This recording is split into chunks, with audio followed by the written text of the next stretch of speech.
Welcome to the solution in Christ. एक और दिन हमारे साथ परमेश्वर ने ये शुक्रवार को जोड़ा है और ये शुक्रवार हमारे जीवन में बहुत की खुशी और आनंद और ऐसे पलों को जोड़ सकता है हमारे कार्यों के द्वारा, हमारे खुश रहने के द्वारा, हमारे दूसरों पर दोष न लगाने के द्वारा। कई बार होता यूं है कि हम अपनी जिंदगी सिर्फ दोष लगाने में गुजार देते हैं। कई बार ऐसा होता है कि हमारी जिंदगी के उन पलों का, उन खुशियों का, उन आनंद से भरी लाइफ का मजा नहीं ले पाते। दोष लगाते लगाते, टीका टिप्पणी, खामियां निकालते या दूसरों के अंदर गलतियां ढूंढते ढूंढते हम अपनी तमाम खुशियों को मानो जैसे आग लगा देते हैं। मैं देख रहा हूं और सीख रहा हूं, यदि हम इसी में दिन व्यतीत करते रहें तो बहुत सारी चीजों को हम पीछे छोड़ देंगे जो हमारे लिए खुशी का कारण बन सकती है। कुछ ना करके बहुत कुछ प्राप्त कर लेना, ये परमेश्वर की योजना है।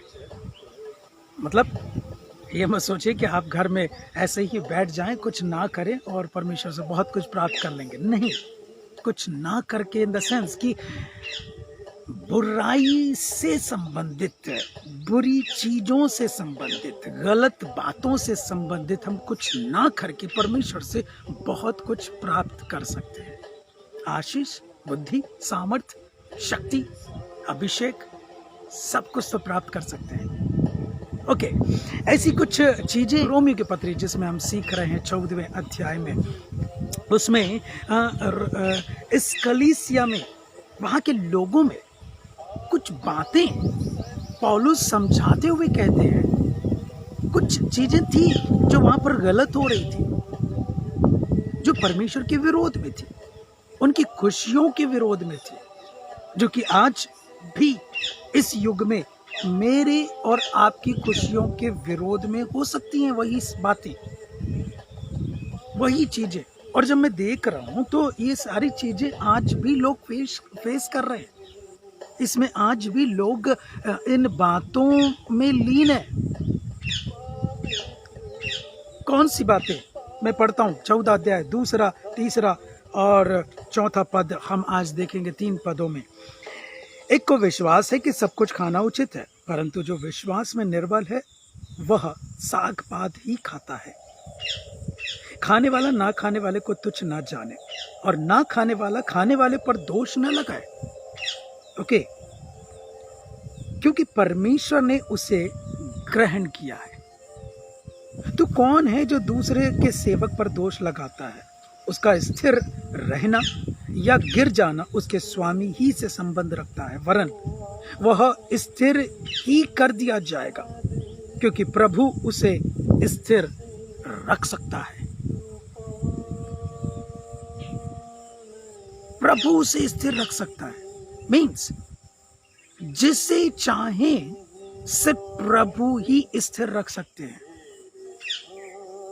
जिसे चाहे, वो बुरा होगा, गलत होगा, बेकार सी लाइफ जी रहा होगा, जी रही होगी, यदि प्रभु को उसका प्रयोजन है ना, प्रभु को उसको कार्य में लाना है ना, तो वो उसे स्थिर रख सकते हैं, उस लाइफ से निकाल सकते हैं। मुझे ये बोलते बोलते याद आ रहा है और मैं ये सोच भी रहा था कि कुछ उदाहरण आ जाए, और परमेश्वर ने ये चीजें उदाहरण में ला दिया। एक शब्द आया, प्रयोजन। लाइफ कैसी भी, किसी की भी हो, यदि प्रभु को उसका प्रयोजन है तो जिसे चाहे प्रभु, सिर्फ प्रभु उसे स्थिर रख सकते हैं, बिगड़ने से बचा सकते हैं, बिगड़े हुए जीवन को सुधारने में ला सकते हैं और ऐसी लाइफ को प्रदान कर सकते हैं शायद मनुष्य या कोई भी व्यक्ति उन्हें प्रदान ना करे। ओके, यरूशलेम में यीशु मसीह का प्रवेश किया जाना कुछ तो चाहिए था जिसपे यीशु मसीह पैदल घूमने वाले और जगह जगह में, हर जगह में पैदल सफर करने वाले, उनको क्या जरूरत पड़ी कि कुछ कुछ चीज चाहिए उनको जिस पर बैठकर वो यरूशलेम में प्रवेश करें।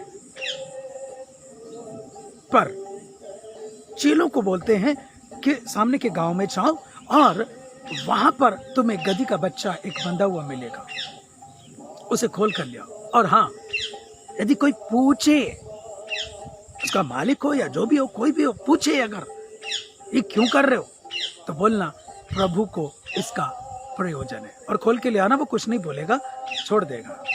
वाह, हाँ, सच में लोग जो भी कुछ समझ रहे हो आपको, प्रभु को आपका प्रयोजन है ना, खुलवा के मंगवा लेगा वो। कितने भी बंधन में आप पड़े हो, कितनी भी बातों से आप घिरे हो, कितने भी रीति रिवाजों और प्रथाओं से आप घिरे हो, कितनी भी ऐसी लाइफ जी रहे हो जो शायद खुशी नहीं दे रही होगी, वहां से खुलवा के आपको मंगवा लेगा। प्रभु को इसका प्रयोजन है। आज मेरे और आपके जीवन को लेकर प्रभु का कुछ ना कुछ तो प्रयोजन है जो हमारे जीवन को स्थिर रख सकता है। मनुष्य रखे या ना रखे, संस्थाएं रखें या ना रखे, सरकार रखे या ना रखे, प्रभु स्थिर रख सकते हैं जिसे चाहे उसे। ये खाना पीना और शाकाहारी मांसाहारी, ये सारी चीजें एक तरफ रखें, किसी पर हम दोष लगाए बिना उसके जीवन को एक्सेप्ट करें, उनके जीवन को ग्रहण करें।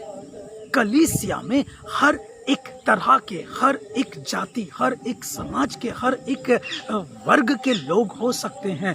एक दूसरे को ग्रहण करना आना चाहिए। खाने वाला ना खाने वाले को, और ना खाने वाला खाने वाले को तुच्छ ना समझे, दोष ना लगाए एक दूसरे के ऊपर। उसका स्थिर रहना उसके स्वामी के हाथ में है, उसका गिर जाना उसके स्वामी के हाथ में है, और जिसे चाहे वो स्थिर रख सकता है ना। तो हम कौन होते हैं ये सारी चीजों पर मन लगाकर, ध्यान लगाकर, सोचते विचारते हुए अपनी खुशियों पर हम आग लगाएं या उसको किनारे कर दें, पीछे छोड़ दें? नहीं प्रियो, उन सारी चीजों को जिसके हाथ में है उसके हाथ में छोड़ दें। हम सिर्फ आगे बढ़ें, उसकी महिमा का कारण बने। वो गधी का बच्चा कभी प्रवेश नहीं किया। मैं एक बार एक जन से बात करते हुए ये कह रहा था, क्या कभी सोचा गया था कि उस यरूशलेम के फाटक से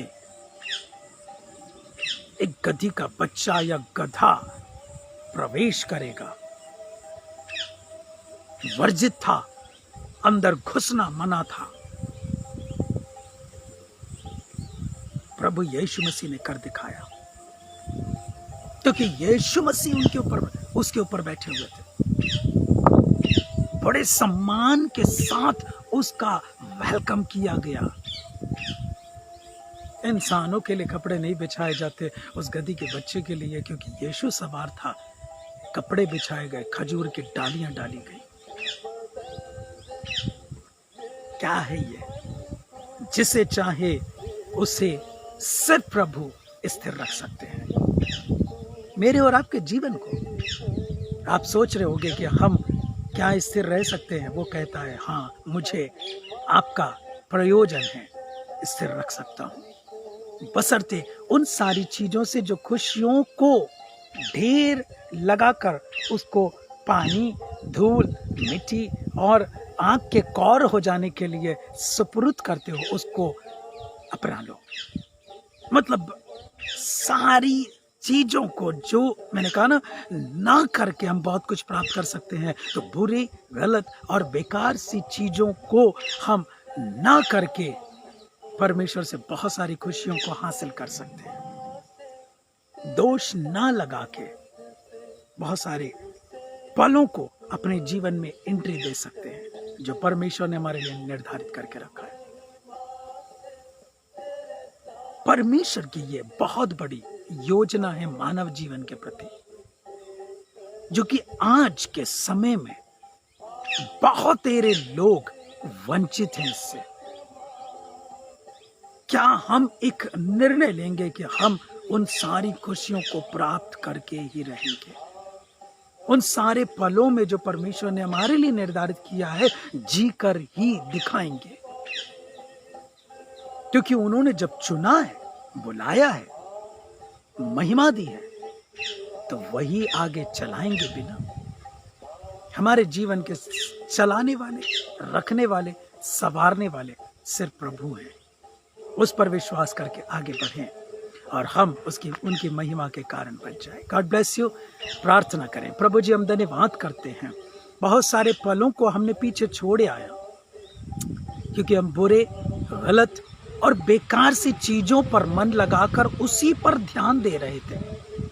पर अब नहीं प्रभु, उन सारी चीजों को ना करके, जो बेकार है, गलत है और कोई काम की नहीं है, उन सारी चीजों को ना करके हम आप में बहुत सारी चीजों को प्राप्त कर सकते हैं। आप हमारे जीवन को अपने हाथ में लीजिए, अपनी अगुवाई में बढ़ाइए, आपका नाम ऊंचा हो। हर एक वो व्यक्ति जो इस वचन को सुना या सुनने जा रहा है, हर एक के संग और साथ होकर उनके कानों के जरिए हृदय तक उतरने दीजिए, ताकि उस वचन के आधार पर हम अपने जीवन को जी सके और आपकी महिमा कर सके, आप में स्थिर रह सके। सारी महिमा आपको मिले यीशु के नाम से। आमीन। आमीन। God bless you. Take care for watching solution in Christ. परमेश्वर की महिमा और बढ़ाई इस पेज के द्वारा हम कर रहे हैं, आगे भी करते रहेंगे और परमेश्वर को महिमा मिले। जितना ज़्यादा हो सके इसको शेयर करें। शेयर इसलिए मैं बोलता हूँ, अपने लाइक्स या व्यूज़ बढ़ाने के लिए नहीं, प्लीज़ मुझे क्षमा करें। अपने लाइक्स और व्यूज़ बढ़ाने के लिए मैं कभी काम नहीं करता हूँ। मैं सिर्फ ये चाहता हूँ मुझ तक जो पहुँचा है परमेश्वर की ओर से, वो दूसरों तक बहुत आयत के साथ पहुँच जाए। और कौन व्यक्ति सुधर जाए, सही राह में आ जाए, हमें नहीं मालूम। उसका कारण आप बन सकते हैं। इसलिए सिर्फ बोलता हूँ कि शेयर करिए। God bless you. Take care. Have a nice day.